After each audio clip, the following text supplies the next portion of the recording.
So the question this week is, what is it like adjusting to not having a boss?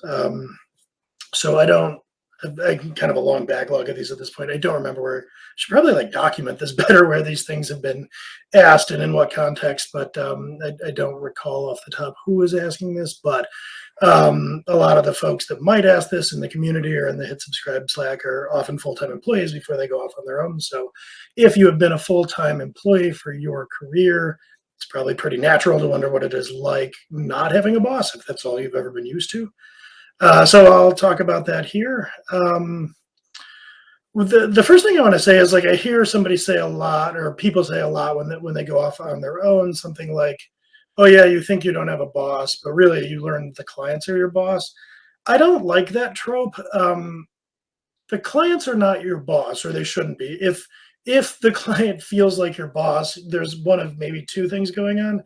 Either you have gone, and I've talked about this before, I'll put it up on YouTube if I can find it, but you've either gone kind of the staff augmentation route and you are a contractor working at a client site where you do have somebody that looks a whole lot like a boss or a manager and maybe even calls themselves that.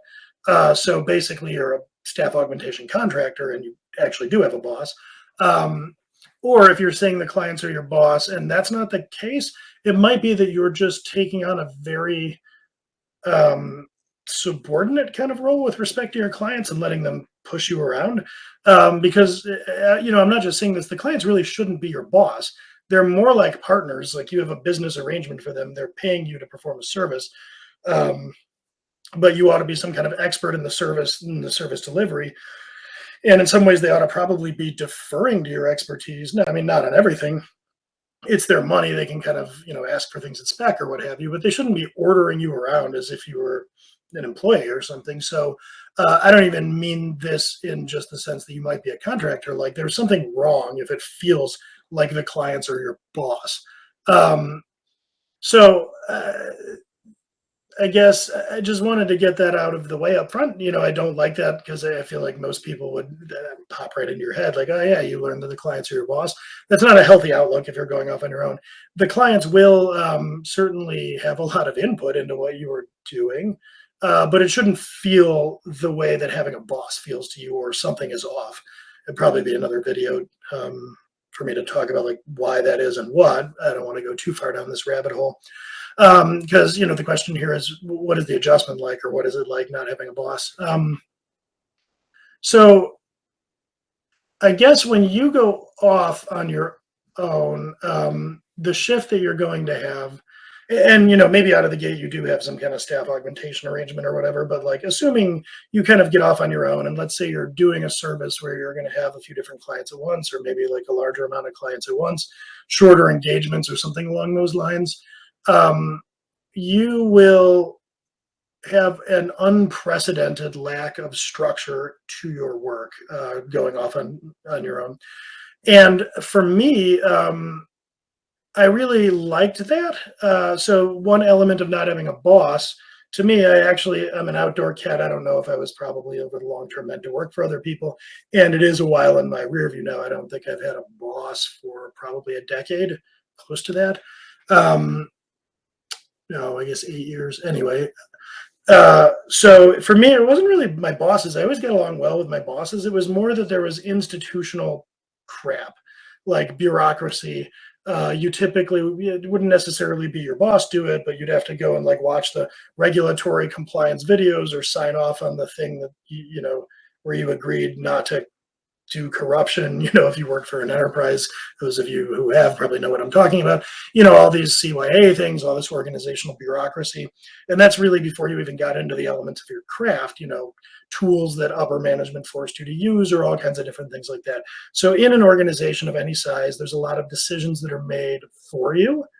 And quite often you may not agree with those or fully understand them.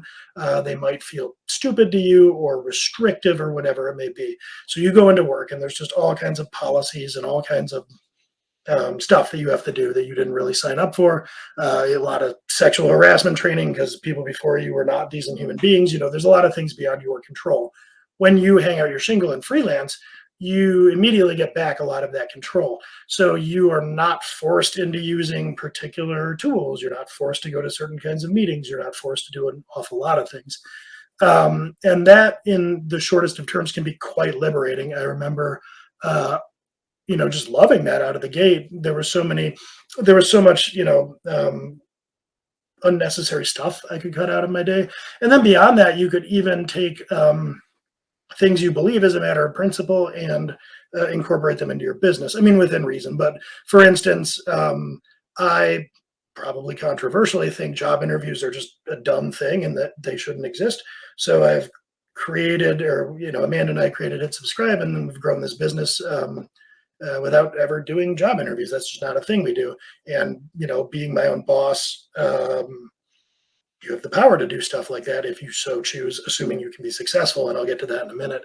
Um, you maybe just really don't like the idea of email, and so I'm going to run my whole business without ever sending emails.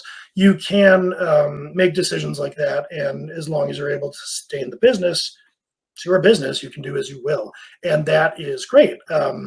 It kind of eliminates the problem where you're forced into decisions you don't like or into things you don't believe in. Now, obviously, there's a mitigating factor here. So, if you were to explain to prospective clients right when hanging out your shingle, like, "Oh, I don't do email," they would probably say, "Okay, well then I don't do business with you because that's how I communicate." So, you don't have like unlimited power there, especially in the early going where you might not have a lot of leverage.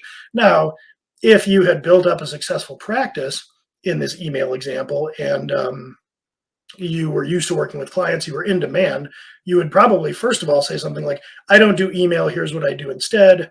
I get on a 1 hour call, which takes care of almost everything that we need, and then I deliver stuff to you through this customer portal that I have, which will generate all the emails you need. I do not check my inbox. That's not how this works." You can, once you're established and successful, you can, I'll call it, get away with that, but you could do that. You would just have to provide other accommodations when stuff that you may not want to do is client facing. So, right out of the gate, you have some ability to control relationships with clients and business partners. And then as you become more successful and established, you get more of that control. Likewise, if the business backslid, if you had a sophomore slump in your second year or something, you might have to relinquish some of those things and say, "Well, I need to land some business. I guess I do email," or, "I don't like to respond to RFPs, but I guess I'll have to." So, I'm a little bit in the weeds here, but the idea is once you establish yourself outside of a company, you don't have a boss or a company telling you what to do, maybe through your boss. That is a very liberating feeling. So, getting used to that part of it is, I would assume, for just about everybody, pretty easy, because that's the fun part. Just getting away from all the things you have been forced to do that you don't believe in, or that you found annoying, or would just not do if it were up to you. On the flip side,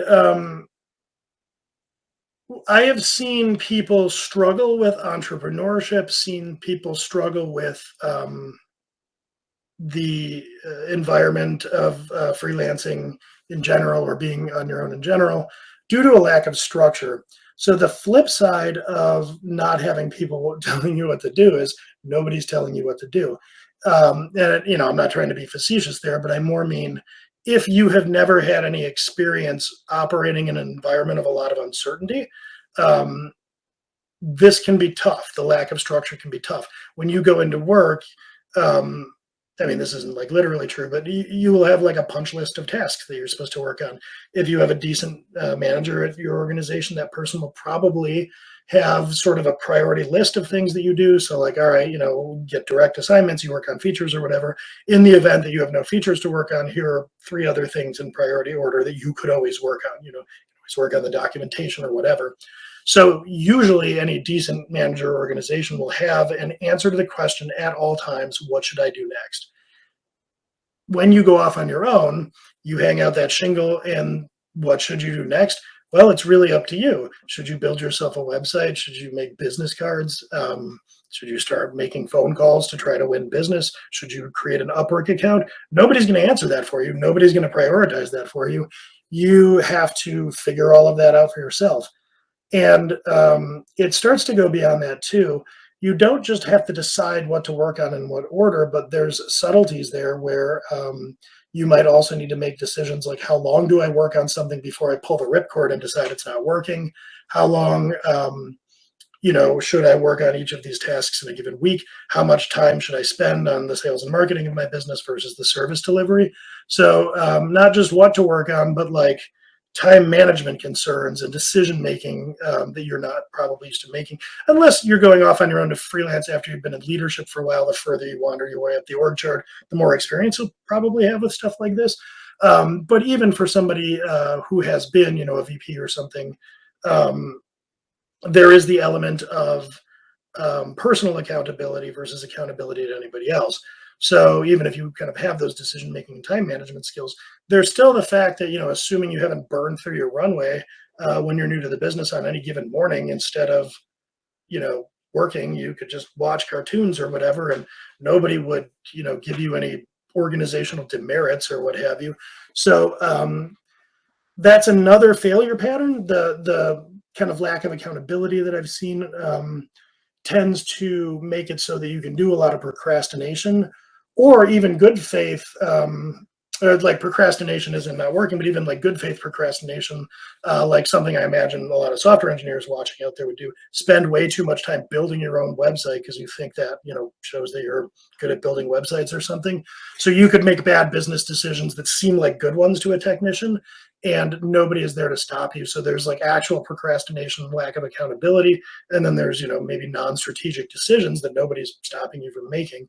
So the entrepreneur mindset is different than if you've been an employee. And I kind of roping that in with the idea of not having a boss. It's just not having an organization telling you what to do. So I've actually seen people who think this sounds great, and then they get into the middle of it and they really struggle with it. It's, fairly common for that to happen. Now, there are a lot of ways you can address this issue. One, a really good one with especially newbie freelancers, is if you find a mastermind. So maybe you find a few other people that are going off on their own as freelancers. You can structure mastermind calls. If you don't know what a mastermind is, it's basically a peer group for entrepreneurs of some sort or another, founders, freelance practice holders, whatever.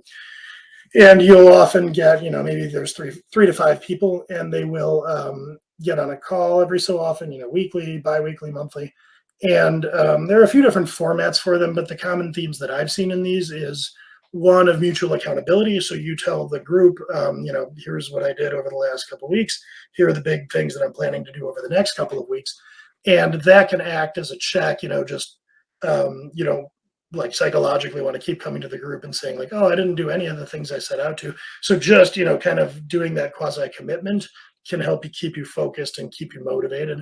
And then the mastermind, there's a lot of note comparing, and sometimes there's a format called hot seat where you bring something you're struggling with to the group and they help you problem solve. The thing that I like about masterminds is something, and why I'd recommend one to any freelancer, especially if you're struggling even in the slightest. It provides some of the things that like organizational one-on-ones with a good boss would provide, the accountability, the check-in, the guidance at times, because even though they're similar to you in their experience level, they'll have different ideas, different specific experiences, so they might have things for you. And it can be just a really good place to exchange recommendations, like, oh, should I hire a bookkeeper or not? One of the other people in the mastermind says, oh yeah, 100%, I got this bookkeeper, in fact, I can give you his email address, he's really good. So that can really mitigate some of the concerns of not having a boss. But it is definitely an adjustment. So it's an adjustment on the good side in terms of freedom and not being subject to myriad organizational stupidities. But there's a danger to it. The lack of structure can be very dizzying after a while. And you probably won't perceive it at first. At first, you'll be like, this is great. The man can't tell me not to spend a week creating business cards. Instead, you'll learn later that that was a poor use of your time. So like you just get taught hard lessons by life and a lack of business and a lack of clients or angry clients, instead of by a boss, who is providing that structure for you. So the tail of those lessons can be longer and in some ways more discouraging, because you might be failing at certain things and not really even understanding why, because nobody's going to bother to tell you, hey, you shouldn't have worked on business cards for a week. That wasn't a good idea. You just have to kind of discover that. So I think of freelancers who are starting a practice. If it's staff augmentation, that's almost more like having a job. But freelancers who are starting a practice or entrepreneurs, you probably have to be comfortable operating in an environment of a fair bit of uncertainty. You have to be able to um, prioritize pretty well and figure out how to kind of time box things and form a hypothesis. Okay, I'm gonna, for the next 2 weeks, I think this is enough time to give this a try. I'm gonna do cold outreach on LinkedIn. I figure if I do 1 to 200 of these, that should give me a good data size. And then I'm gonna pause and retrospect after 2 weeks so I don't keep executing a process that isn't working. You have to figure out how to think like that in terms of experiments, because nobody's going to tell you. There isn't any magical incantation. So you have to learn how to acquire that knowledge and hard-won experience for yourself. And that can be, a challenge if you're not used to that kind of thing, especially if you've only ever been an individual contributor or a technician. Uh, if I remember, I'll put a link to this. I talk about this book a lot, but in the E-Myth, or the E-Myth Revisited, it's an excellent book if you're thinking of going off on your own. Um, the framework that this author talks about is that inside of us, in some proportion, there are three personality types. There is the technician, the entrepreneur, and the manager.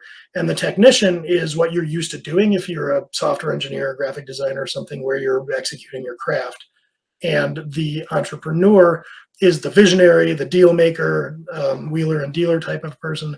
And then the manager is more cautious. I want to keep things running smoothly and the money coming in or whatever. So the engineer or the technician cares about craft. The manager cares about the status quo and making sure things go well. Entrepreneur wants to think big, make big deals. That's the person that's going to say things like, in my mind, let's build a business with no job interviews.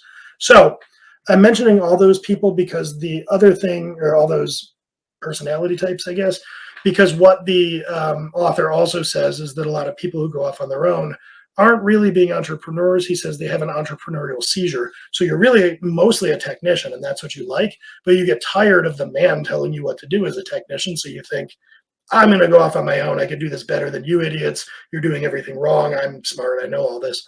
So they go off on their own after that entrepreneurial seizure, and then they behave like technicians. They get really into the weeds of their craft. They don't want to do sales and marketing. They don't want to think about the business. They don't want to keep leads coming in like the manager. They don't want to swing for the fences like the entrepreneur. They want all that to kind of go away and just execute their craft. If that's you, you're going to need to make some kind of adjustment, because when you're operating in pure technician mode, you have an organization that's built on top of you in the form of bosses and such that kind of poke at you to try to technician you in the right direction so that you don't spend 3 weeks on business cards or some font on the website because you're really into that problem and you just want to win. That is not managerial or entrepreneurial behavior. So you need somebody to keep you on track and make sure those other facets of the business go. And without a boss, if you've only ever been a technician, that can be a challenge. So I guess I would say, in summary, what's it like not to have a boss? It's great in the sense that you don't have stuff forced on you that you don't believe in or that you don't want to do, and that's real. It can be great in terms of your motivation and how you feel about the work that you're doing. But on the flip side, there's nobody to put bumpers in the gutters of the bowling alley for you and keep you on track. So you have to develop the ability to do that.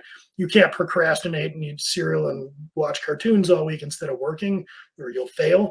But you also can't really get into the technician weeds and treat your work as a pure craft and your business as a pure craft, or you will go off down blind alleys that aren't productive and you will also go out of business. So you really need to develop that ability to have a different sort of decision making and to kind of be the manager, technician, entrepreneur all in one. So hopefully that helps, and I will catch you all next time.